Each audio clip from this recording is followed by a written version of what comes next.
زندگی کا total Spain 70-80 سال ہوتا ہے، بقول جان ایلیا کے کہ ہم بہترین، امیر ترین، خوبصورت ترین اور ذہین ترین ہونے کے باوجود ہمارا المیہ یہ ہے کہ ہم ایک دن مر جائیں گے۔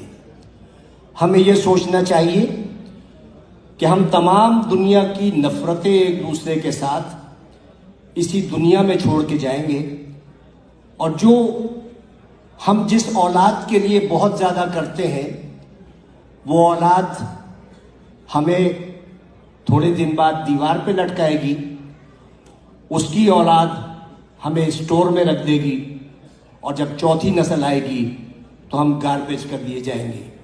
ہماری دنیا میں اتنی ہی حقیقت ہے اور اتنی ہی حیثیت ہے، میں دعوے سے کہتا ہوں کہ اس محفل میں بیٹھے ہوئے 10% لوگوں کو بھی اپنے دادا کی شکل یا پردادا کا نام یاد نہیں ہوگا۔ یہی کچھ ہمارے ساتھ بھی ہوگا۔ ہم لاکھ دنیا میں فن خان بنے رہیں، ہم لاکھ دنیا میں یہ کہتے رہیں کہ وہ آگے کیوں بڑھ گیا، وہ پیچھے کیوں ہٹ گیا، لیکن یقین جانیے اللہ تعالیٰ نے جہاں انسان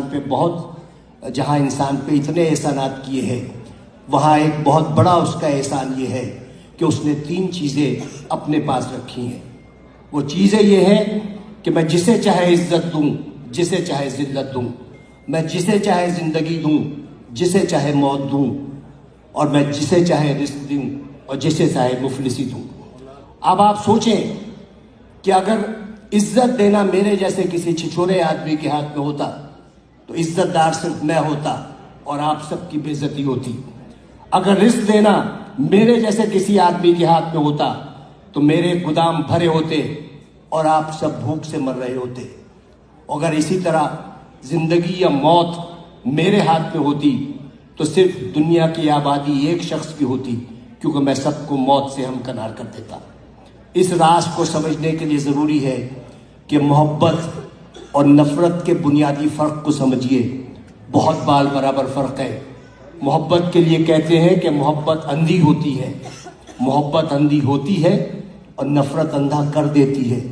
محبت چونکہ پیدائشی طور پر اندھی ہوتی ہے، لہٰذا وہ جینے کا ہنر جانتی ہے، اور نفرت کے سفر میں آپ آدھے وقت بینا ہوتے ہیں اور باقی وقت نابینا ہوتے ہیں، تو انہی شاہراہوں پر جس پر آپ محبت کا ہاتھ پکڑے دیوانہ وار چلے جاتے ہیں، نفرت کی آگ میں جلنے لگتے ہیں اور اپنی ہی لگائی ہوئی آگ میں بھسم ہو جاتے ہیں۔ تو نفرت کا کوئی اسکوپ نہیں ہے۔ آئندہ آنے والے وقتوں میں آپ کی نسلیں یہ یاد نہیں رکھیں گی کہ آپ نے کتنے لوگوں سے نفرت کی، لوگ یہ یاد رکھیں گے کہ آپ نے کتنے لوگوں سے محبت کی۔ لوگ یہ نہیں یاد رکھیں گے کہ آپ نے کتنے لوگوں کا راستہ روکا، لوگ یہ یاد رکھیں گے کہ آپ نے کتنے لوگوں کا راستہ بنایا۔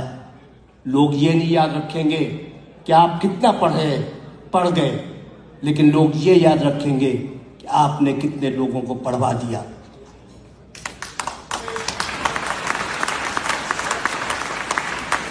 یہ وہ